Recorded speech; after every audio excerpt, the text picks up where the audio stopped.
Hey guys, welcome back to Adventurecruiser. This is Matt. Now, today I want to share a concept with you more than anything.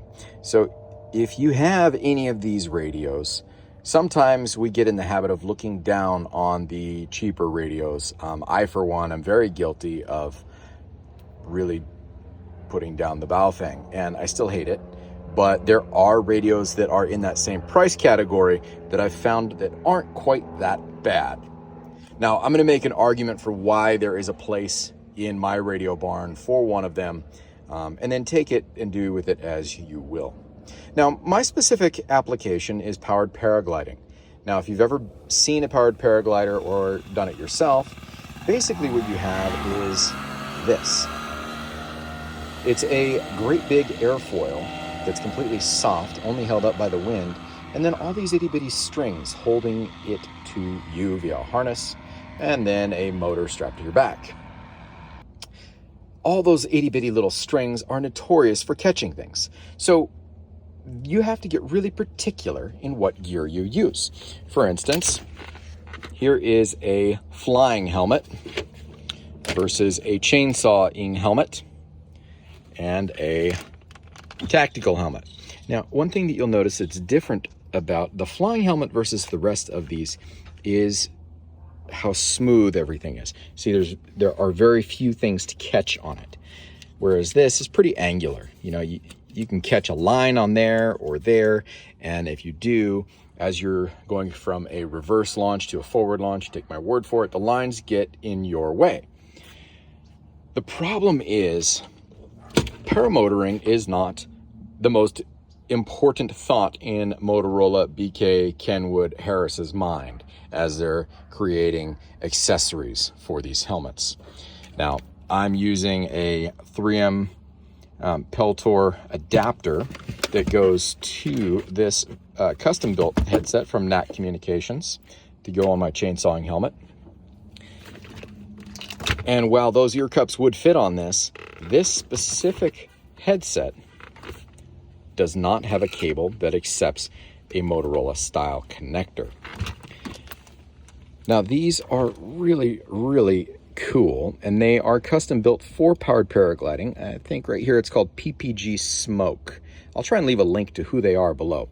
But bottom line, the coolest part about these is that you can use the Zello app, pair it to your headset, and then you can talk to pilots all over the United States or wherever you are, anywhere you have cell phone coverage. Unfortunately, where we fly, you don't always have cell phone coverage. So they have this fancy backup for a radio. Now, we have limited options for the radio plugs.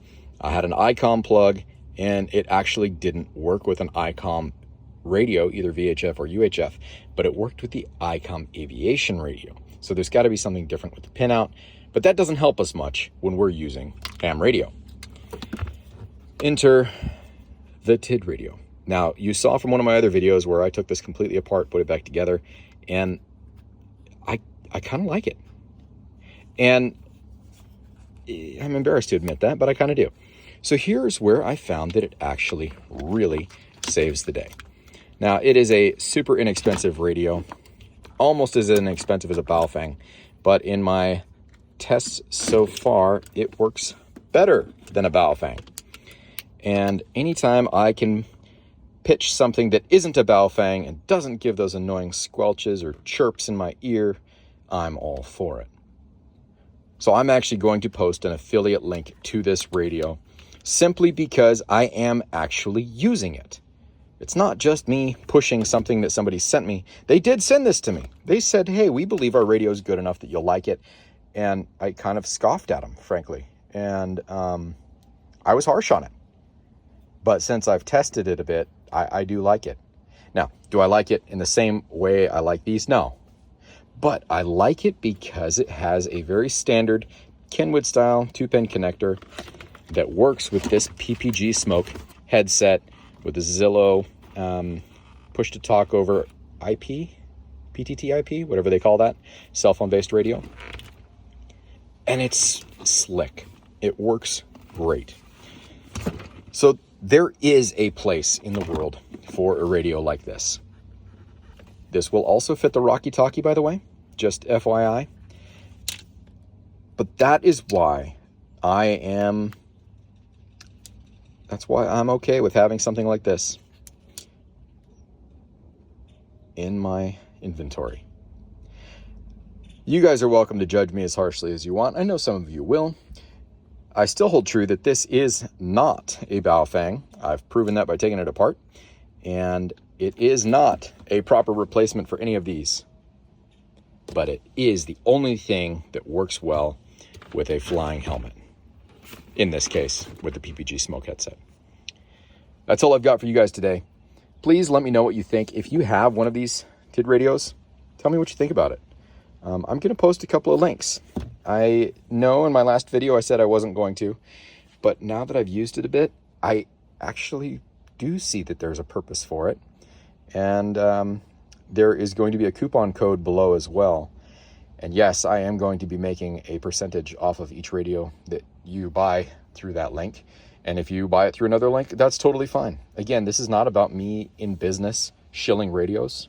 This is about me sharing what I'm learning and how it can impact you potentially. So I hope you got something useful out of this. Have fun, stay safe-ish, and have a great day.